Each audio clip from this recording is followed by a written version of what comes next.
Hello guys, welcome back to my channel. My name's Abhiyan. I'm a final year medical student studying in London, and today unfortunately marks the day where I lost my 351 day Anki streak. So it's not a very good day for me. I mean, it just feels like all of the knowledge that I had has just disappeared, which obviously is not the case, I hope. But I mean, that's a long streak. And I'd like to think I'm over it, but it might take me a couple of days. So today's video will not be about Anki. Upcoming videos will not be about Anki. Anyway, apart from that, I've just finished my 4-week GP placement, and honestly, I would rather be back in the hospital, so I'm glad it's over, not gonna lie. But I mean, the placement, the tutor was nice, and you know, it wasn't as bad as it could have been, so it was okay, like it was good, it was fine. But do you know what I mean? I feel like hospital is where I belong. Anyway, so what is this video gonna be about?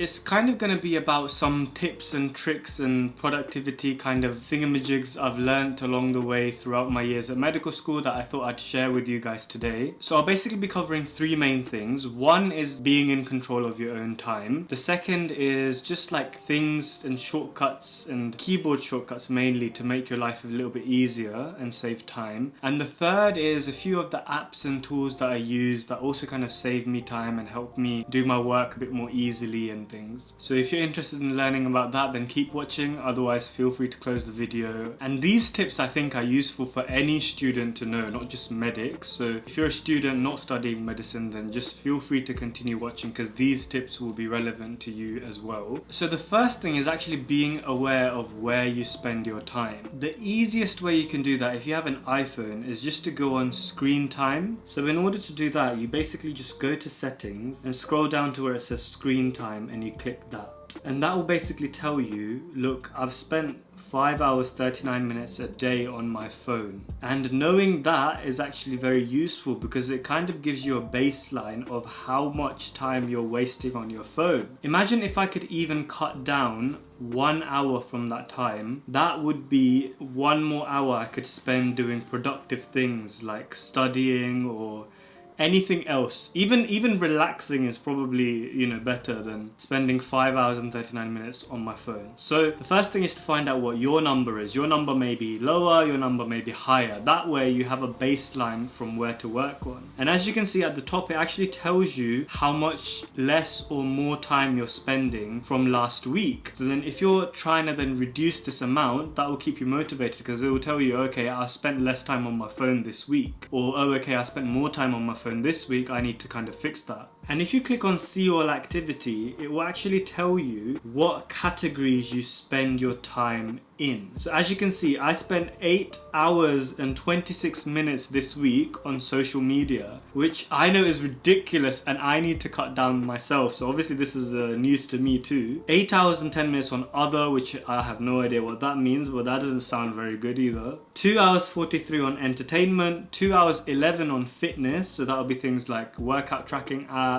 or MyFitnessPal, I think. I don't know, but 2 hours is quite a long time. That's per the week though, that's for the whole week. 2 hours reading, so I do use audiobooks, so that's good to know. Maybe I could try and improve that amount. 2 hours on productivity and finance, which I have no idea what that means, but that sounds good. And 1 hour 54 on travel, which I think is Google Maps, me getting lost half the time. And as you can see, I spent 34 hours this week on my phone, which is basically a full-time job. It's a full-time job. So, but essentially by knowing this, you can then know what to work on and what you can do to try and cut things down and increase things down. I'm clearly spending way too much time on social media, so that's something I need to work on. And if I have a look at screen time on my Mac, I actually do all of my work on my Mac, so this should hopefully be a bit more, you know, forgiving. So if I set it to this past week, you can see I spent 10 hours 41 minutes on Safari, spent 4 hours 34 on YouTube, 2 hours on Notion, and 1 hour 58 on Netflix, and then 1 hour 57 on Anki. So as you can see, Notion and Anki are a bit more productive, but I'm still spending a lot of time on YouTube and Netflix. And on Safari, I don't know if that's work all the time or if that's procrastination sometimes, but I like to think it's work. But essentially by having a look at this, it lets you know what you spend your time on. So then that's something that you can work on because you have an objective measure of how you spend your time. And I don't know about you, but since I spend most of my time on screens, either my phone or my laptop, knowing this and using this weekly and seeing where things change is a very good way of getting a handle on your own time. So that's the first tip I recommend. If you want to be extra, you can also download apps such as Rescue Time, which actually tracks your time for you. I did download it in the past, but I just found myself never actually opening the app and looking at it to see the reports. When you've got screen time there so easily and so accessible that I just never looked at Rescue Time. So I used it, but I just didn't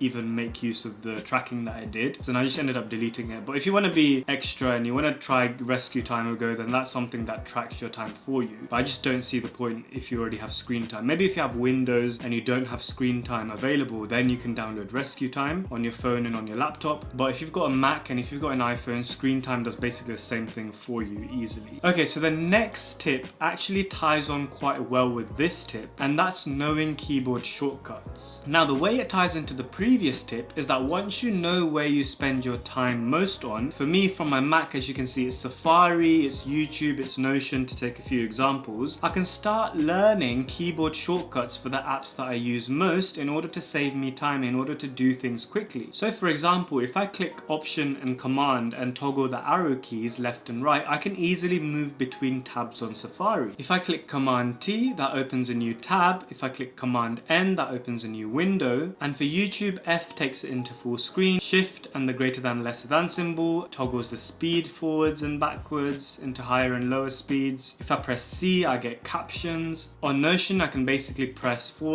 and type basically most of the commands I use. But there's also Command Shift N to open a new Notion window. So if I'm working on two things at the same time, I can put one on one side, one on the other side, and I've got two Notion windows. And I can use Command P to search my entire workspace on Notion. So these are just examples of some of the keyboard shortcuts I regularly use. So what I suggest is basically going through the apps that you discover that you use the most and learn a few keyboard shortcuts of actions that you do quickly, so that just saves you time and that just improves your user experience when you're doing things. And the final thing I wanted to share is just a couple of apps and tools that have just helped make life a little bit easier when using my laptop. So the first one is Better Touch Tool. Now I have an external mouse, so if you don't have an external mouse, then this may not be useful. But because I do things like editing and so on and so forth, and even generally like scrolling and whatever, like an external mouse is actually very helpful. So consider getting yourself one of these. The first external mouse I got was only £10 on Amazon, so definitely worth the investment. Just make sure you get ones which have programmable buttons, because what Better Touch Tool app allows you to do is basically set the buttons to do any action you want. So for example, I've set my middle button to make it open all the windows that are open currently, so I can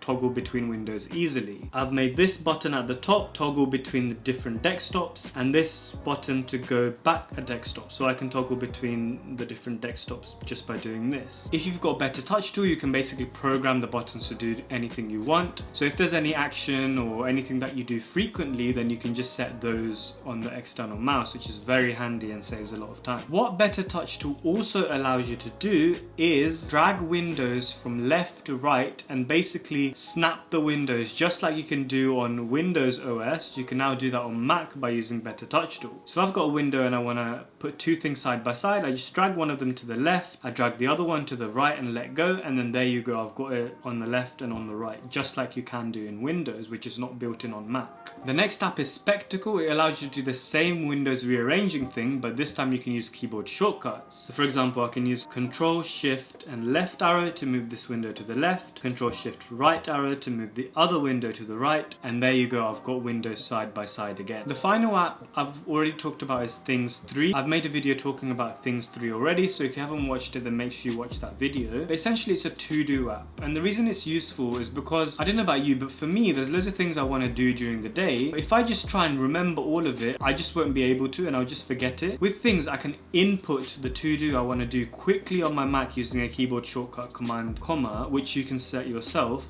I can just type that in, press enter, and I know that that to-do will be saved already, so that when I open the app later on, all of my to-dos that I've thought about during the day will already be there, and I can just work through those. I don't have to think about remembering them or think about writing them down on a piece of paper or anything. And it syncs so seamlessly with my phone, so that if I'm on the go and I've got to-dos that I think I want to do, I can just pop them on my phone too, and they'll sync seamlessly across my Mac, so when I get home I can just work on those to-dos. It sounds so simple, but if you haven't used a to-do app already, then definitely consider giving Things 3 a try. You can download a 14-day, I think, free trial, and trust me, once you download it, you realize why you haven't been using it already. So just give it a go. So that's basically it for this video. Those are the 3 tips that I wanted to share. If you found this video helpful and you're new to the channel, consider subscribing, and also like this video as well. Comment down below, are there any useful tips or tricks or productivity things that you use that has helped you immensely or in any way? I'd love to know as well. So feel free to share that down in the comments below. If you're interested in a weekly newsletter, well, I say weekly, I haven't posted in quite a long time, but if you're interested in my newsletter, then you can look at previous issues in the link in the description below and decide to sign up as well. With that being said, thank you very much for watching, and I'll catch you again in my next video. Bye.